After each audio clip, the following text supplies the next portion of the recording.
নেপালে ভয়াবহ পাহাড়ি ঢলের পর সেখানে আটকে পড়া বিদেশি পর্যটকদের মধ্যে ৩০০-র বেশি ভারতীয় আর এদের মধ্যে ৩২ জন পশ্চিমবঙ্গের।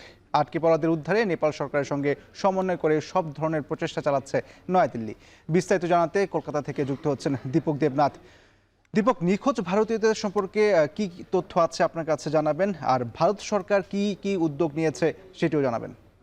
জানিয়ে রাখি যে নেপালের যে ভয়াবহ বিপর্যয়, প্রাকৃতিক বিপর্যয় বলা ভালো, এই বিপর্যয় এখনো পর্যন্ত ভারতে প্রায় ৩ শতাধিক পর্যটক তারা কিন্তু এখনো নিখোঁজ রয়েছেন, এবং যার মধ্যে পশ্চিমবঙ্গের ৩২ জন। কিছুক্ষণ আগেই রাজ্য সরকারের তরফ থেকে জানিয়ে দেওয়া হয়েছে সেই ৩২ জনের নাম এবং তাদের ঠিকানা। মুখ্যমন্ত্রী শুভেন্দু অধিকারী তিনিও এই ৩২ জনের কথা বলেছেন, এবং এই যে যারা নিখোঁজ হয়েছে এই যে ৩২ জন, এই ৩২ জন কলকাতার পাশাপাশি পার্শ্ববর্তী যে সমস্ত জেলা, যেরকম উত্তর চব্বিশ পরগনা, দক্ষিণ চব্বিশ পরগনা, হুগলি, হাওড়া, পশ্চিম মেদিনীপুর, পশ্চিম বর্ধমান, মূলত এই জেলাগুলোর বাসিন্দারাই কিন্তু নেপালে বেড়াতে গিয়েছিলেন, ভ্রমণে গিয়েছিলেন, এবং তারাই কিন্তু এই সমস্যার মধ্যে পড়েছেন। এবং সেই সমস্ত পরিবারের সাথে রাজ্য সরকারের তরফে কথা বলা হচ্ছে, তাদেরকে আশ্বাস দেওয়া হচ্ছে যে কোনো রকম উদ্বিগ্ন হতে না, কোনো রকম চিন্তা যেন করবেন না।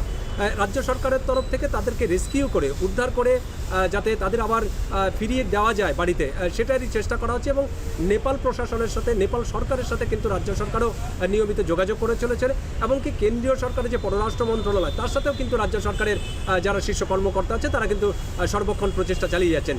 কিন্তু তারপরে আমরা দেখছি যে এই সমস্ত পরিবার, যে ৩২টা পরিবারের কথা আমরা বলছি, সেই ৩২টা পরিবারে কিন্তু একটা উদ্বেগের ছায়া, কারণ তাদের পরিবারের সদস্যরা কিন্তু গতকাল রাত থেকে তারা যোগাযোগ করতে পারছেন না। এমনিতেই সেখানকার নেপালে যে পরিস্থিতি, ভয়াবহ পরিস্থিতি, ইন্টারনেট কানেকশন সেটা কিন্তু ব্যাহত হচ্ছে।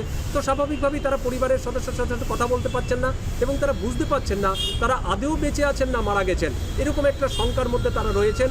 যদিও তাদের প্রত্যাশা যে রাজ্য সরকার যে উদ্যোগ নিচ্ছেন তারা সেটাতে সন্তোষ প্রকাশ করেছেন, এবং তাদের বাড়ির পরে লোক ফিরে আসবেন, এই ব্যাপারে তারা যথেষ্ট আশাবাদী। এবং এরই মধ্যে আরেকটি খবর জানিয়ে দিচ্ছি যে আমাদের যে কলকাতার যে টলিউডের যে বিখ্যাত অভিনেতা কাম পরিচালক, সেই ফরাজ মুখোপাধ্যায়ও কিন্তু নিখোঁজ ছিলেন, তার খোঁজ পাওয়া যাচ্ছিল না। অবশেষে তার পরিবারের তরফ থেকে জানানো হয়েছে যে তিনি সুস্থ আছেন, খুব শিগগিরই তিনি দেশে ফিরবেন। তো সব মিলিয়ে এরকম একটা পরিস্থিতি, এবং পরিবারের লোকজন যথেষ্ট উদ্বেগের মধ্যে আছে। রাজ্য সরকারের তরফ থেকে চেষ্টা করা হচ্ছে তাদেরকে সুস্থভাবে বাড়িতে ফিরিয়ে আনা।